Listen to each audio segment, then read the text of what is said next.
TrueStreamMedia.com here. Remember Total Information Awareness, the program that was led by John Poindexter, the old shadow warrior under the government administration of Reagan and on down through the years? You know, it was set up after 9/11, supposedly to catch terrorists by spying on all Americans completely. Well, supposedly there was some oversight after a while, and it allegedly got shut down. I think we know better than that. Here's their really creepy logo you may have seen that shows an all-seeing eye on top of a pyramid looking at the entire globe with its gaze, actually specifically focused on North America. I guess they would get to the rest of the globe as it spins. Kind of a metaphor for what's going on. Well, did their surveillance ever really end?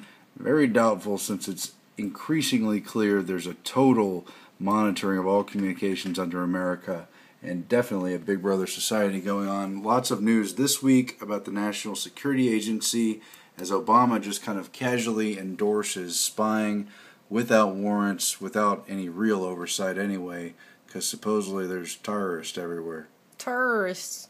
Yeah, this came out actually in The Guardian, that it was an exclusive. They were sent a top-secret court order from April that the NSA was having Verizon Wireless hand over millions of their customers' phone calls, and that this was going on an ongoing daily basis, and that they were required to do so.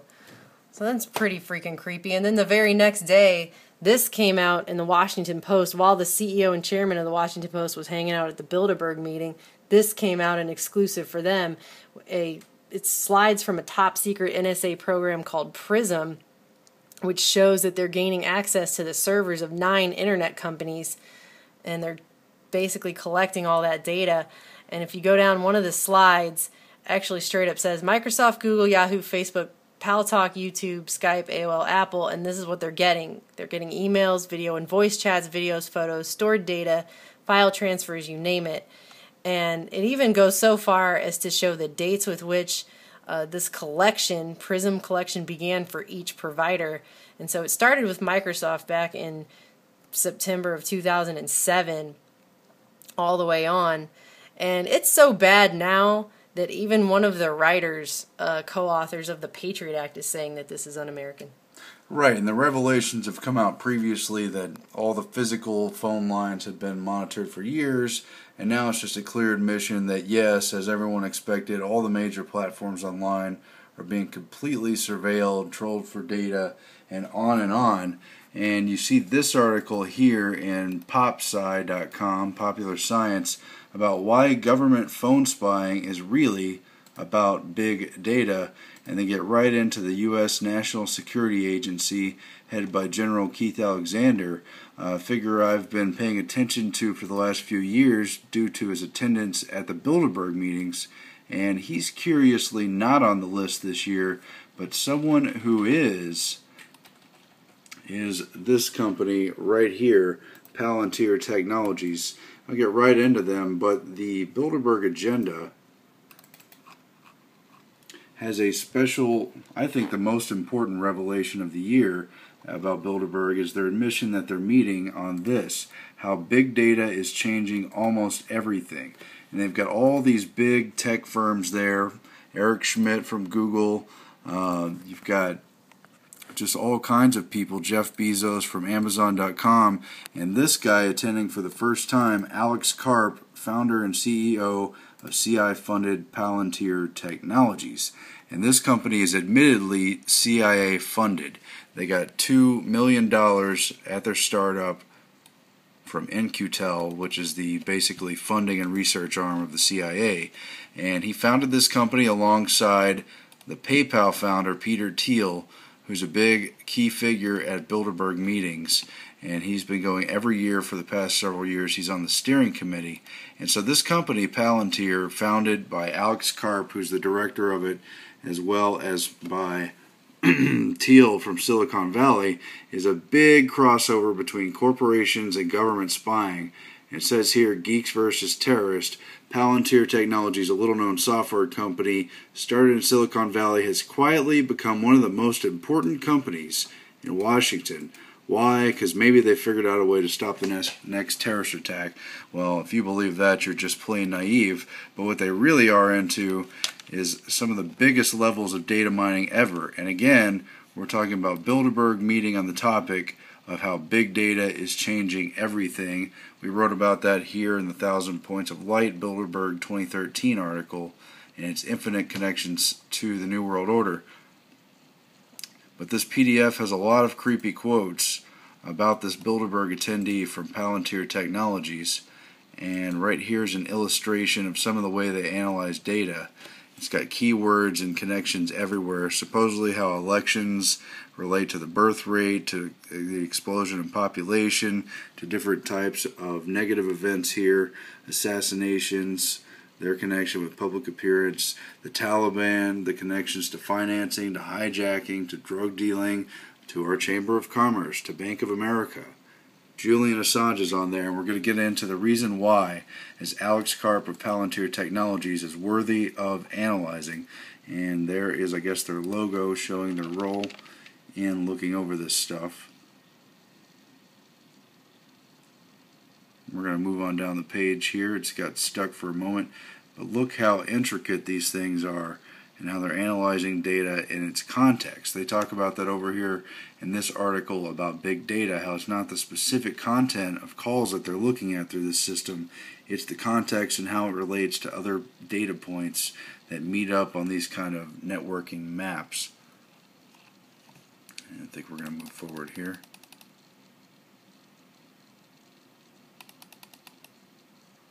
Killer app, they say. Have a bunch of Silicon Valley geeks figured out how to stop terrorists? Why, of course not, silly reporter. They've just handed it over to the big brother terrorists that run everything. At any rate, they get into all these stories about Mexican drug dealers and how they were tracked through the DEA and how that data was dealt with, the role of Palantir Technologies in doing that. And they get on down to some of the key points for the company's rise to power and why it's considered one of the most important Washington firms. And they highlight a case here for Mexican drug cartels. But that's just part of selling you on why these people can help solve the problem when they're actually facilitating a larger problem of a completely out of control rogue government. And they mentioned this figure right here, John Poindexter. And there's his face. And again, he was the founder of Total Information Awareness with that creepy all-seeing eye technology. He was a key figure during the 80s with the war on drugs, a lot of operations in Latin America. And it talks about how John Poindexter was an early advisor on Palantir. He really told them what he thought of their system, how they could use the data. And they get into the startup funding for different people. And one of them, as I've already mentioned, is Peter Thiel right here on the left.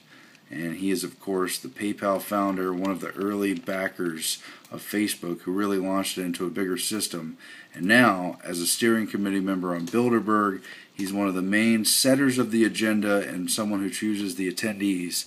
And without a doubt, as a co-founder of Palantir, he was involved in inviting Alex Karp to speak with high-level government officials, bankers, industrialists on why big data is so important. There's George Tenet, the former CIA director, who also advised him on the Palantir Technologies. They acknowledge how he's a client of that.